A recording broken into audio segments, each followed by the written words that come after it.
We're going to talk love today. And sometimes you think it's the right person, the right thing, and it doesn't work out. So we want to help you protect yourself. And for that, we've got a fantastic interview to talk about some of the recent celebrity divorces that have happened and to some lessons that are super expensive in Hollywood that you and I don't need to make. So let's get this party started.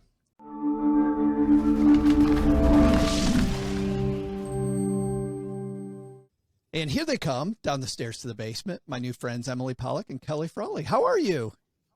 Hey, Joe. Great to be here.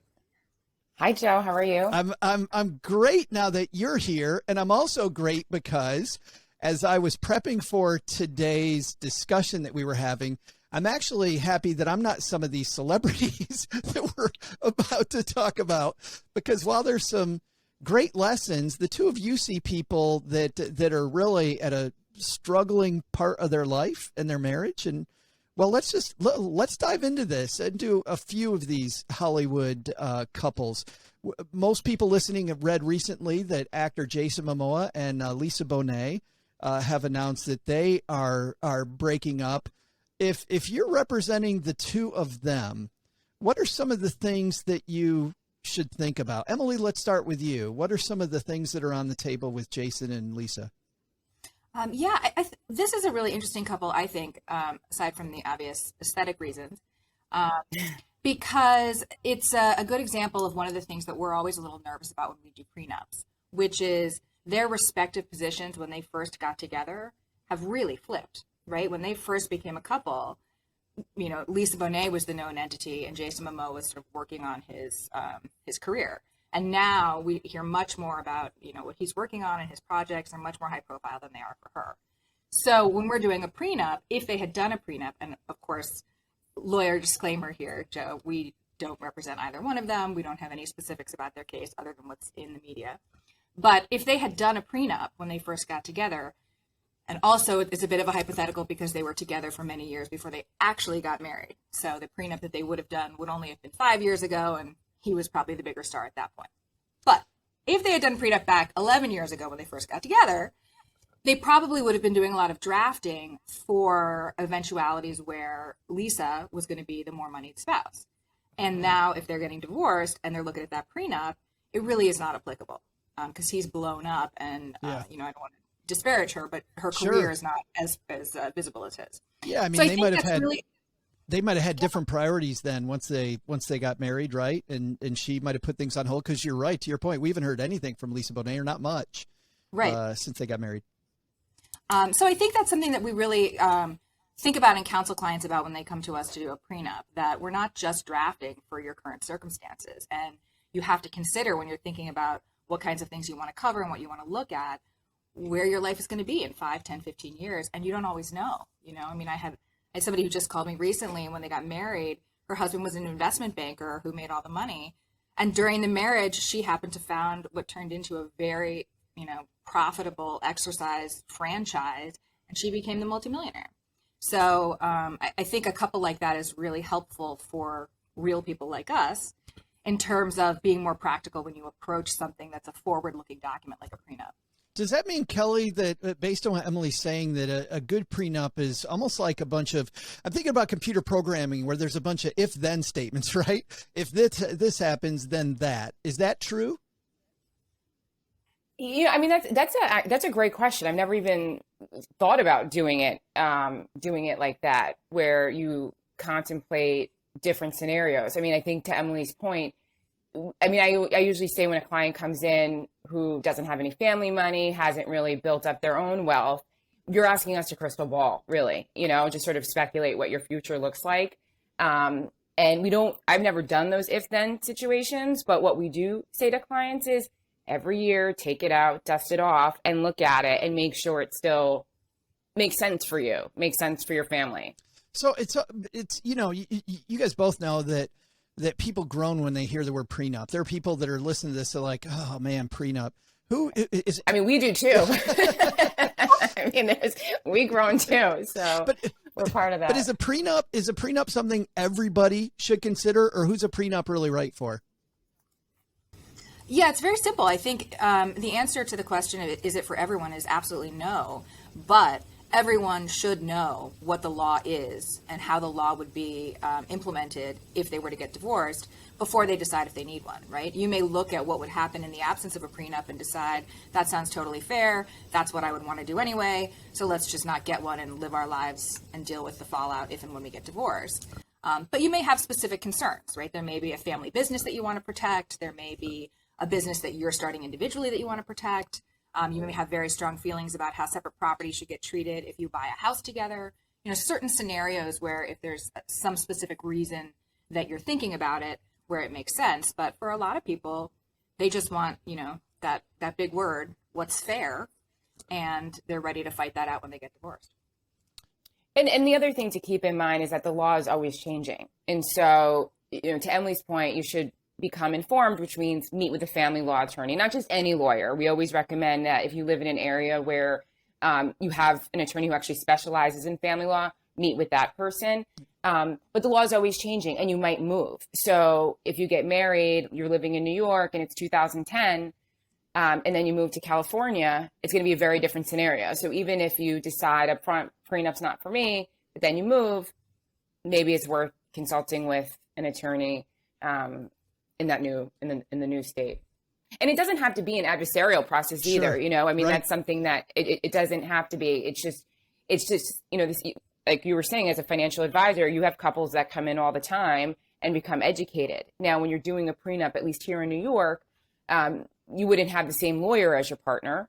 But if you're just going in for an informational session, you could call it, there's no reason. I don't know, Emily, if you disagree with me, but it would be weird. I've never done it. But if you just want to become informed and treat it as that, I don't see anything wrong with it. It's also commonly what will happen is people will, maybe get a summary from their attorney and then share that with their partner and talk it through. But it's certainly a much more collaborative process than divorce often is, for example. Well, and I also don't want to lose the point, Kelly, that you made, that hiring the right type of attorney makes sense. We said that for estate planning too, right? You may be able to find a quote, cheaper general attorney who handles a lot of different things, but that can be the most expensive mistake ever because the person's you can't be great at everything. You can't know everything about everything. I want to ask about their kids. Jason and Lisa have kids under 18. Their daughter is 14. Their son is 13. This is always, I think, an issue for parents. What are some of the thoughts that you have there around custody and the kids? At that age, I think the kids are going to probably decide what happens. It seems like it's an amicable separation. I don't know if that's just the spin that's put on it, but if it's amicable, the custody should be really easy. You just come up with probably like a 50-50 schedule where the parents share the parenting time equally. Or for these, for celebrities like this couple, it might also just depend on their work schedule, right? Like maybe she'll have the kids when he's off shooting, and then it flips. It's funny to see that in the news at the same time as the Kim and Kanye split. Because you really see different approaches to how a couple manages the media. Just last weekend, Kelly sent me a text with some other matrimonial attorneys that we're on a text chain with, copying one of the most recent articles about Kanye acting like a crazy person.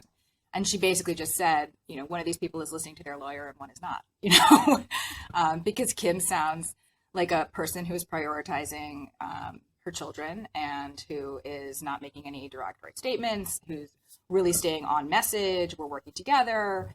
And Kanye sounds like a crazy person. I'm just going to say, I'm going to disagree with that a little bit because I think one of his issues is that she's putting the kids on social media. And that is something that you see oftentimes in celebrity divorces particularly where one parent is the celebrity and the other one isn't.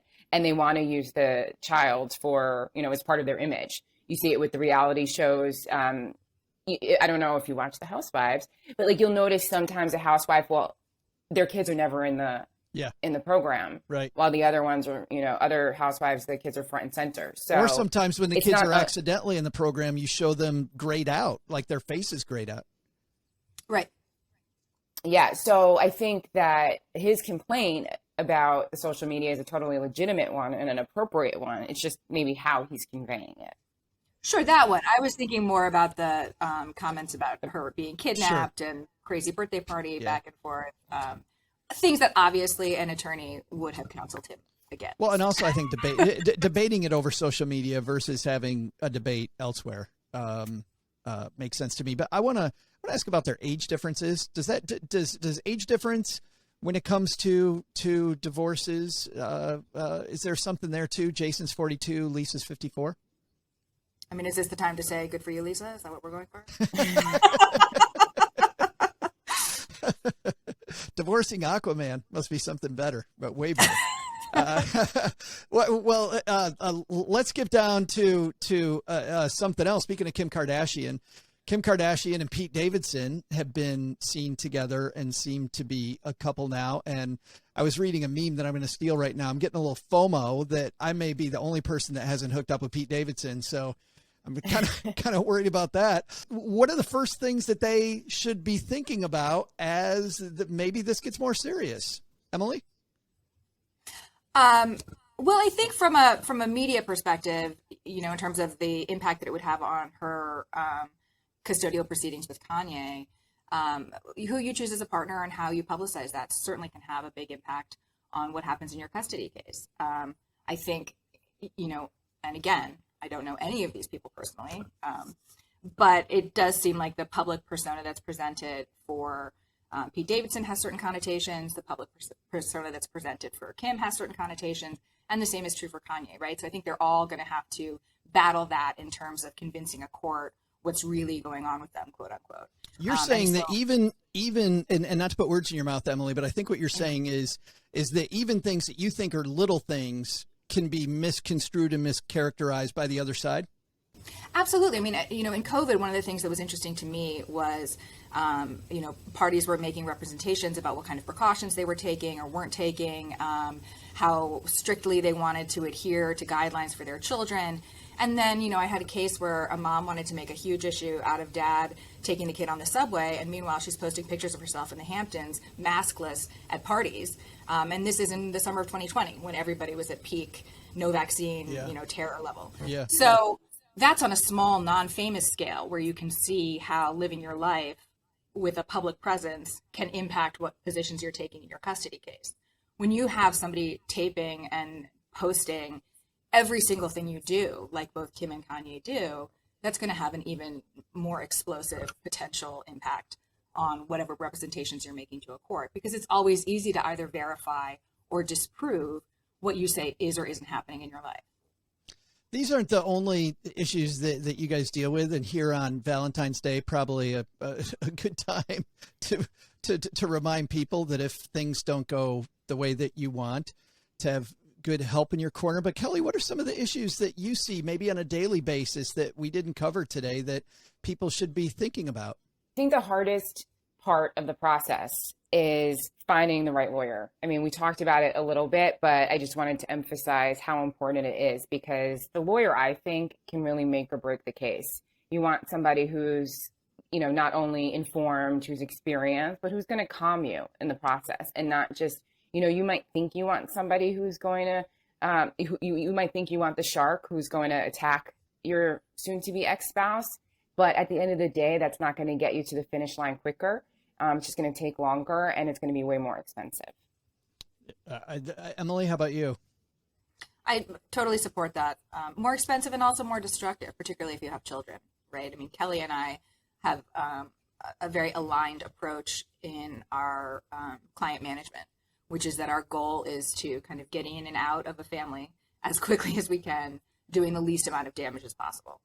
And, it's still a family. When you have parents that get divorced, if they have children, and sometimes even if they don't, that's still a family that exists when the marriage ends. So you don't want the divorce to be unnecessarily destructive. If somebody needs more information from either one of you, where do they get it? The firm is Kasowitz Benson Torres, and the website is kasowitz.com. Awesome. Kelly, Emily, thanks for joining us. We'll link to kasowitz.com in our show notes, and in the 201, our newsletter, we'll dive even more into some of the things you did. I know that you have a Forbes column, right, that people can read? Yes. Yes. We do. We'll also link to that more. thanks, ladies. And even though we talked about some bad times in people's life, on that note, happy Valentine's Day to both of you. Happy Valentine's. Same to you.